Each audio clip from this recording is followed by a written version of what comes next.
Fala pessoal, Gabriel aqui para mais um Gestão no Campo, né? Depois de algum tempo aí, já tem, se eu não me engano, 3 semanas que a gente não faz esse tipo de vídeo aqui, né? Mais um vídeo mais conversando sobre alguns assuntos a respeito de gestão de fazendas. A gente teve em uma semana o nosso vídeo com as respostas do nosso primeiro desafio. Eu já estou trabalhando no segundo desafio, em breve vocês vão ter alguma novidade nesse sentido.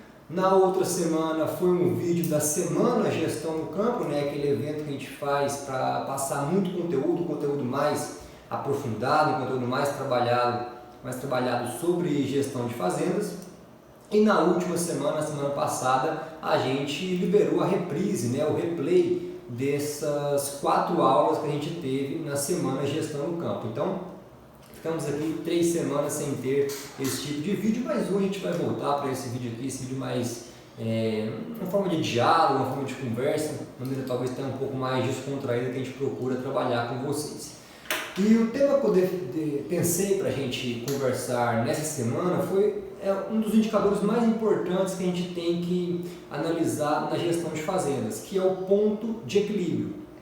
Então, esse vai ser o nosso tema de hoje. A gente vai falar sobre o ponto de equilíbrio. Antes de a gente partir para o nosso assunto, não esqueça de se inscrever aqui no nosso canal e também recomendar nosso conteúdo para colegas, para amigos, familiares que você acha que possa interessar. Dito isso, vamos para o nosso vídeo, vamos falar sobre o ponto de equilíbrio.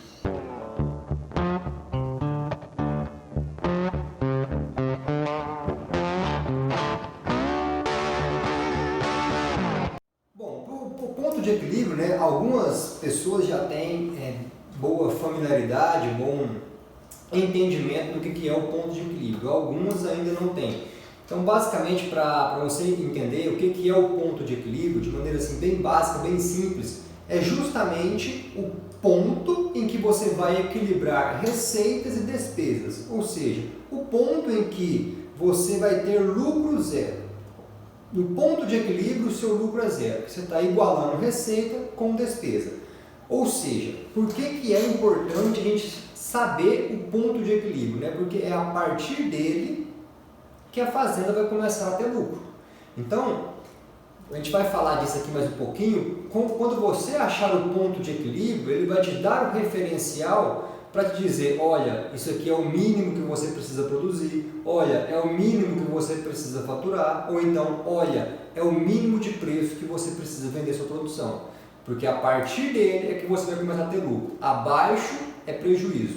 Nele, o lucro é zero e a partir dele você começa a ter lucro com a fazenda. Então, o ponto de equilíbrio é esse e essa talvez a principal importância de entender, porque você consegue visualizar de maneira bem direta, com uma única informação, qual que é o mínimo que você precisa ou produzir, ou faturar, ou vender de preço, para começar a ter lucro com a fazenda, beleza?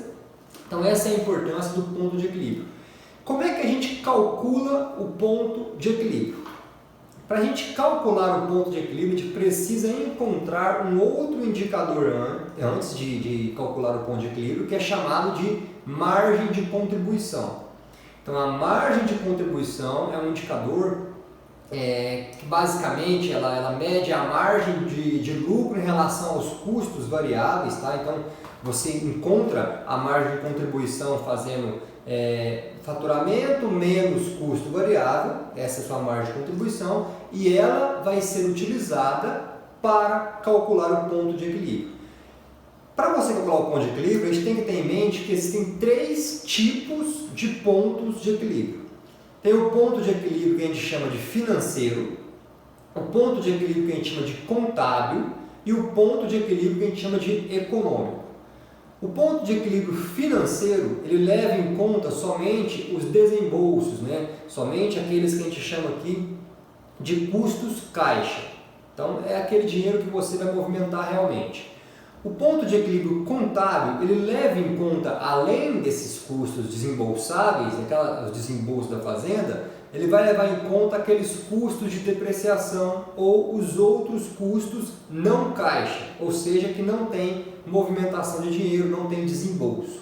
E o ponto de equilíbrio econômico, é aquele que leva em conta todos os outros traçados, que a gente acabou de falar aqui, mais o custo de oportunidade.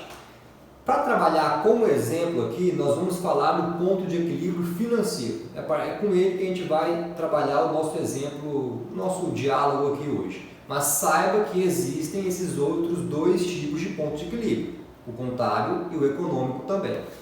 E como é que você calcula então esse ponto de equilíbrio? É muito simples. Para você calcular o ponto de equilíbrio financeiro, o que você precisa levar em conta? Todos os custos fixos caixa, ou seja, que tem desembolso, que tem movimentação de dinheiro para contas externas da fazenda, ou seja, outras contas, né, de terceiros, de outras empresas, você está pagando alguém, e vai dividir isso pela margem de contribuição unitária. Então a margem de contribuição a gente já falou um pouquinho aqui, é um outro indicador importante que você precisa encontrar para achar o ponto de equilíbrio. Para encontrar o ponto de equilíbrio financeiro, como é que você calcula? Você vai dividir custo fixo caixa dividido pela margem de contribuição unitária. Essa é a maneira que você calcula o ponto de equilíbrio. Como é que calcula o ponto de equilíbrio contábil? Você pega custo fixo total, que aí está incluso o custo fixo caixa que a gente considerou antes, mais os custos fixos não caixa, dividido pela margem de contribuição unitária. E o ponto de equilíbrio econômico, como é que você faz? Custo fixo total mais custo de oportunidade, divide tudo pela margem de contribuição unitária. Simples assim. Esta maneira de calcular o ponto de equilíbrio, você vai estar encontrando ele em termos de unidades. Ou seja, esta forma que a gente falou agora, você vai encontrar a quantidade mínima que você tem que produzir para ter o lucro zero, né? A partir dela você começa a lucrar, você começa a ganhar com a fazenda. Então, essa fórmula é para achar o ponto de equilíbrio em termos de unidades. Só que a gente tem formas diferentes de visualizar esse ponto de equilíbrio. Você pode visualizar ele em forma de unidades, como a gente falou. Você pode visualizar ele também em termos de faturamento e você pode visualizar ele também em termos de preço de venda. Como é que você faz a conta então? Se você tiver achado ele, o ponto de equilíbrio em termos de unidade, como é que você faz a conta para achar ele em termos de faturamento? É simples. Você pega o ponto de equilíbrio em termos de unidades que você achou e multiplica pelo preço unitário do seu produto. Aí você pode utilizar uma média passada, você pode utilizar um preço que você está considerando vender no futuro, pode utilizar o mercado futuro se for a questão da sua atividade específica, se ela tiver um mercado futuro, né? Por exemplo, o boi gordo, a soja, o milho. Então você multiplica o valor que você encontrou de ponto de equilíbrio em termos de unidade pelo um preço de venda unitário do seu produto que você está esperando vender a produção. E aí você vai achar o ponto de equilíbrio da fazenda em termos de faturamento. Ah, beleza. Então se eu quiser agora achar o ponto de equilíbrio em termos de preço de venda, como é que eu faço? Eu pego esses pontos de equilíbrio que eu achei em termos de faturamento e divido pela quantidade, pela estimativa que eu estou esperando produzir no próximo processo produtivo. Então eu encontrei o ponto de equilíbrio de faturamento, em termos de faturamento, e divido pela minha expectativa da produção. Isso vai me dar um ponto de equilíbrio em termos de preço de venda. Significa que esse é o preço que a partir dele você vai começar a ter lucro. Se for abaixo dele, você provavelmente vai ter prejuízo de acordo com a sua estimativa de produção. Então, pessoal, esse é o ponto de equilíbrio. Espero que você tenha entendido, espero que você já calcule. Se não calcula, comece a calcular esse indicador importantíssimo para fazer a gestão da sua fazenda. Por hoje é só, não se esqueça de deixar dúvidas, enviar seus comentários também, é sempre importante, e convidar colegas, amigos, familiares para se inscrever no nosso canal e para acompanhar nossos conteúdos. Um grande abraço e até a próxima!